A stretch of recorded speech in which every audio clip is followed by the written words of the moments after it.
And there's a plane as I'm about to start. Right. This is a dead easy one, guys. Right. This is an original Mark 1 Valvestate 8080. The first one. The legendary 90s hybrid Marshall amplifier. May even be 93. Yeah, this was one of the first ones. I used to work in a guitar shop called Machine Head Music, based in Hitchin in Hertfordshire, England. And I remember when these came out, I was working there as a Saturday tea boy sort of thing. And all us metalheads, it was all about this channel. Much maligned, people hated it. Then Chuck Schuldiner of Death started using them. Tommy Victor of Prong, Jay Younger from White Zombie. These have a sound, and it's become part of metal history. Had this for a while, sitting languishing in a cupboard, and I'm just cleaning it up because it's going to go to my friend at EAS Studios, the guy who supplies some of those awesome IRs that I use.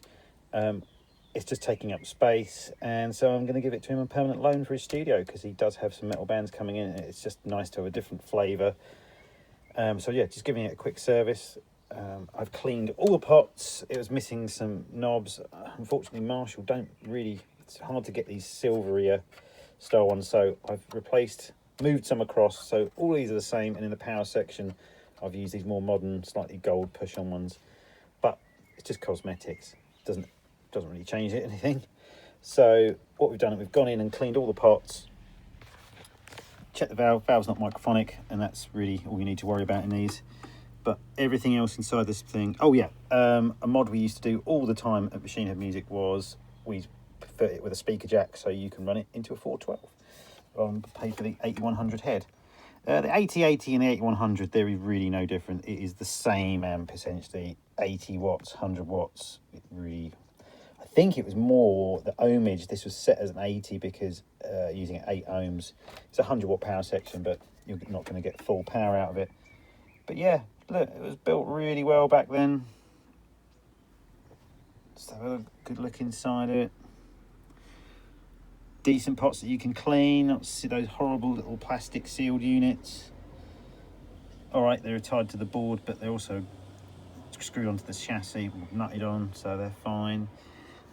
There's the valve that I'm sure doesn't do a great deal, but it isn't a signal. If you have this on and you pull that out, you won't get a signal on the distortion channel, or the boost channel as it's known as. I think it's run at fairly low plate voltage, so it's kind of starved, but it gives you kind of a variact sound anyway, so all pretty cool. But look how nicely laid out it is, really well put together, hence why these things still work. I could replace the caps, but they're not bulging, they look fine. If they go, they go, but if it isn't broke, don't fix it. If that goes, they're only low wattage, it's not going to cause a massive issue. I can fix it later, it's not a problem, but it is what it is. Right, this is actually all done. That's all there is to it. So shall we have a listen? Yes. Right, here we are with the Valvestate 8080. Should we just hear it? This is, for me, the classic Valvestate sound, and you can really hear its character in this track particularly.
classic Prong tone, you're on the boost channel, OD2, gain 3 o'clock, bass just under 3. You need, now the trick is with the contour and the mids, if you've got the contour high where it's scooping the mids, you need to boost the mid-range on the tone controls. This is flat out on the mid-range, and again about between 2 and 3 o'clock on the treble.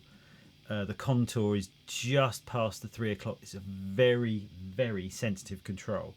You need to be judicious with that. You can suck out way too much mids. It probably is, for live this is too much.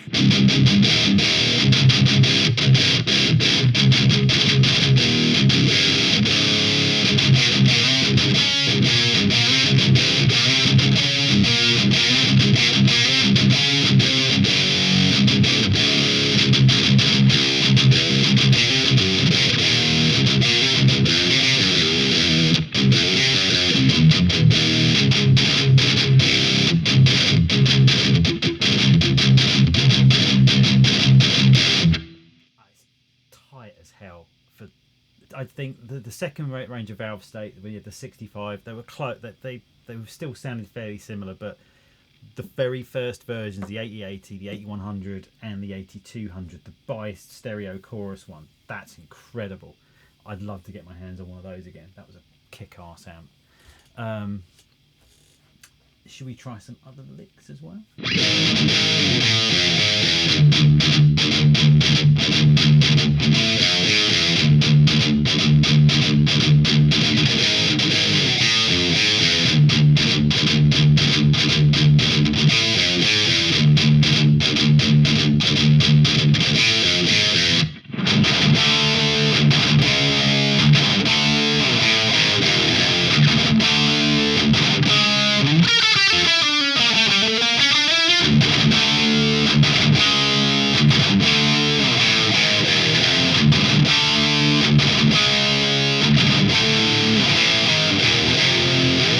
Okay, so it doesn't just do metal, so let's just back all this off a little bit.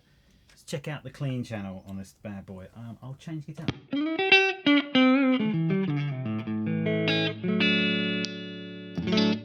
Perfectly acceptable clean channel. The gain's about, let's put it about 2 o'clock.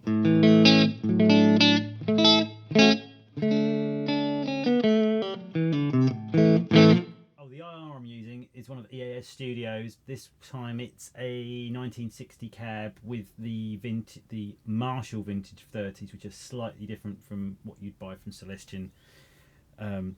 Marshall spec vintage 30s by Celestion, which you get in their AV 1960s, and they're like voiced slightly differently. But they are a really cool speaker. That's what I was using in the previous tracks as well. Now if you engage the crunch, max the gain on the crunch on the clean mode.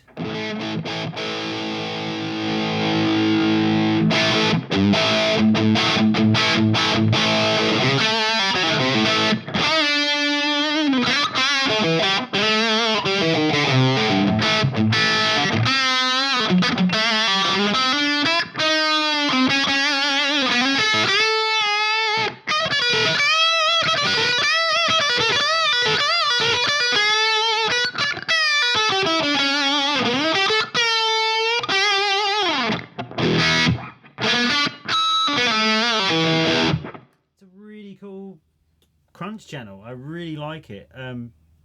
Yeah, the tone controls are just sort of 1 o'clock ish. You can back that off a little bit more.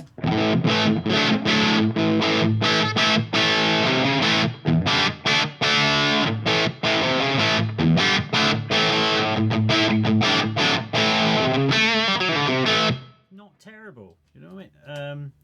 Let's go back on the boost channel. We'll use an OD1, gain about 1 o'clock.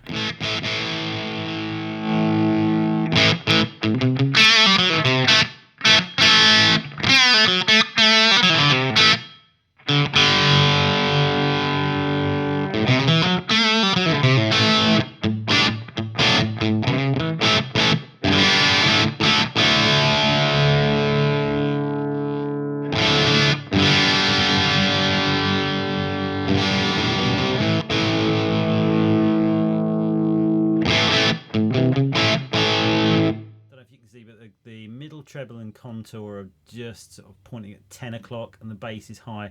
When you bring down the gain on these, this is where they get the bad rep, because people are trying to get the crunch channel out of this ridiculous gain channel. If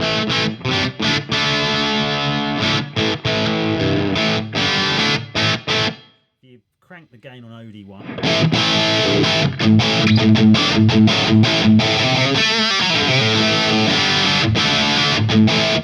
OD1 is where the less metal tone lives. Again, with the contour in what they call low, which gives you more mid-range.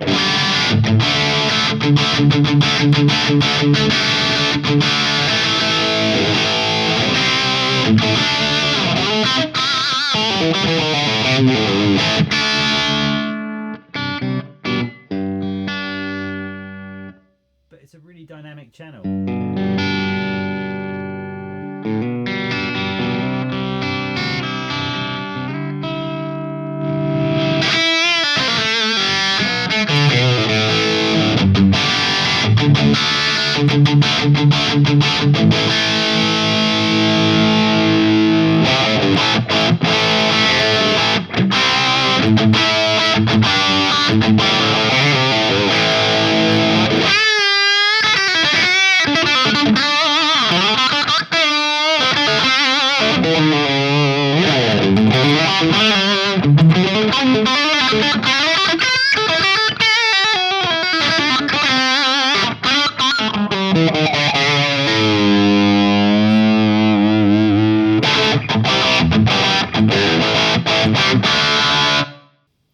What more do you want? Really underrated. Well, they're slowly getting a cult following now.